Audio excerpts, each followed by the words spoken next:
เกิดมาก็สู้บรรยากาศระวงสามัคคีหอบต่อไปน้องพี่น้องเนาะ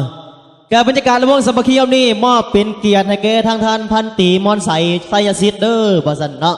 การเทว่าควันใจของเพื่อนนี่ก็เป็นภรรยาของพลเอกอเดเซนเนาะมวลซืนเป็นเกียรตินภาธรรมดาแขกของเขาเบิกบานมวลซืนกับบรรยากาศระวงสามัคคีหอบนี้หอบแรกแหกมันเนาะเอาเซินทั้งอาจารย์คีย์บอร์ดเฮาบ่นี่มวลซืนทั้งบรรยากาศเสียงเพลงสั่งสรรค์บรรยากาศความเบิกบานมวลซืนให้เนาะสิมอบเป็นเสียงลำพี่น้องเอ๋บัดนี้ไอ้จนทนได้บ่น้อง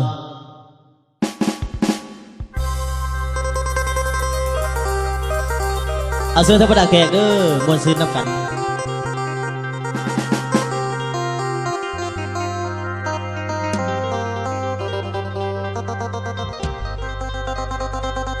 ลาบที่ยังจนสหายคนไทยถามก่อนเด้อหัวใจก็ทนได้กับอายบ่ลามีเพียงใจให้ขึ้นต่อแต่ความจนวนอยู่ไกลเธอทนได้บ่ละนาง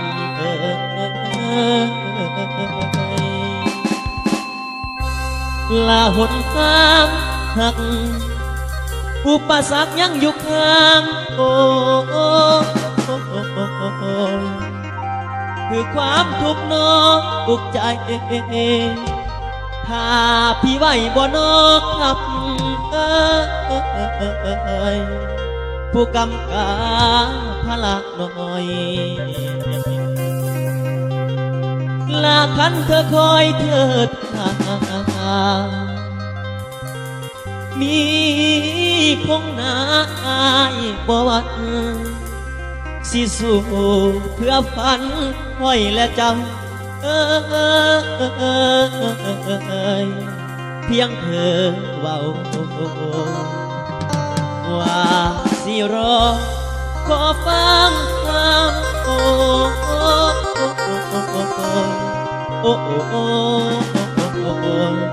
เด้อแฟน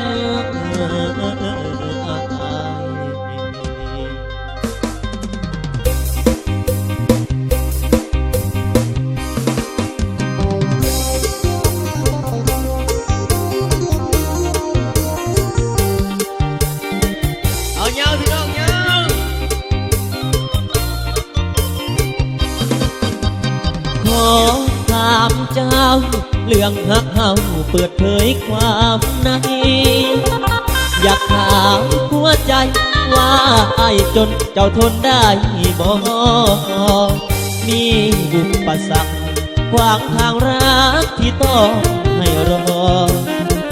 หลายข่าวกว่าท้อเจ้าจะรอที่ได้ไหมนางทุกอย่างบนเส้นทางคนจนวุ่นวายเธอทนได้ไหมถามหัวใจตัวเองไม่น้อยอยากอินจากปากเธอที่รักคำเดียวว่ารอที่คงบ่ท้อหากเจ้ารอจะขอสู้เพื่อนางทางเดินกว้างมีทั้งงามยากยิ่งทางชีวิตอายบ่ดิ่งสิสูงขึ้นและต่ำลงลายมองถูกสิพอบอนทางตันแรงใจสั่นมีเธอสิฝ่าฟันด่านดินยุงหรือหินบินตองพร้อมสิไล่ขันแม่นเจ้ารับได้สิขุดไม้กดต่อเจ้าบอดพอพี่กะบ่ยอมคอยมีเธอคอยเคียงฝันโคสัมพันธ์หานเสียงคำหมิ่นว่าเอาจนเจ้าทนได้บ่รับได้บ่นอคำคนว่าเจ้าต่อยตามขันน้องว่าพออายสิยอมลำบากปากรำเหนื่อยกายจะทำสุขประจำอยู่ที่หัวใจแฟนของอายอยากผู้เด้หัวใจเจ้าทนได้หรือบอกขันแม่นเจ้าบ่ท้อสิยอมสู้ทุกทาง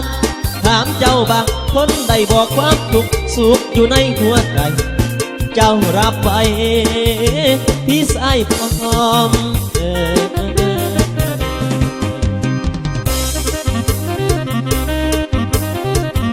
ขอขอบใจเด้อ